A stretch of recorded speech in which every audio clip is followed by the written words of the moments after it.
Hi నమస్కారం. ఒక village లో షూటింగ్ లో ఉన్నాను. అదే ఈ getup. It's very interesting film.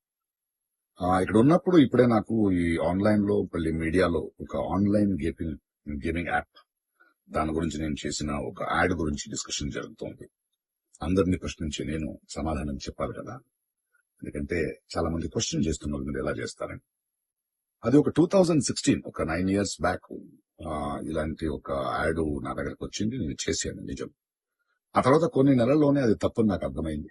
వాళ్ళు మళ్ళీ 2017 లో దాన్ని ఎక్స్టెండ్ చేస్తానంటే, లేదండి ఇది తప్పు, తెలియక చేసేసాను, బట్ చేసేసాను కాబట్టి అగ్రిమెంట్, మీరు దాన్ని రిలీజ్ చేసి తీరాలి, బట్ 2017 నుంచి మీరు వాడకూడదు, నేను రాను అని చెప్పేసి.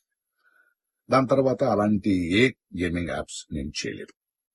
2021 లో కూడా ఆ కంపెనీ ఇంకో కంపెనీకి అమ్మేసి వాళ్ళు దాన్ని ఏదో సోషల్ మీడియా ప్లాట్ఫామ్ లో యూజ్ చేస్తే నేను వాళ్ళకి నోటీసులు, వాళ్ళకి ఈమెయిల్, మళ్ళీ వాట్సాప్ లో పంపించి, లేదండి ఇందులో నేను లేను, ఇది చేయకూడదు, కాంట్రాక్ట్ అయిపోయింది, ఇది తప్పు అని కూడా చెప్పాను. వాళ్ళు ఆపేశారు.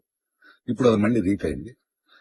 దానివల్ల ఈ సమాధానం పోలీస్ డిపార్ట్మెంట్ నుంచి నాకు ఇంకా ఇది రాలేదు. వస్తే వాళ్ళకి నేను సమాధానం చెప్తాను, బట్ మీకు సమాధానం చెప్పాల్సింది నా బాధ్యత. So 2017, 9 years back for 1 year contract నేను చేసింది నిజం. అది తెలిసిన తర్వాత దాన్ని ఆపింది నిజం. ఆ తర్వాత నేను చేయలేదు అనేది కూడా నిజం. ఈ మాట మీకు చెప్తున్నాను. ఇంకో విషయం, దయచేసి యంగ్స్టర్స్, ఇలాంటి గేమింగ్ యాప్ అది ఒక వ్యసనం. ప్లీజ్ మీ జీవితాన్ని కోల్పోండి. Thank you.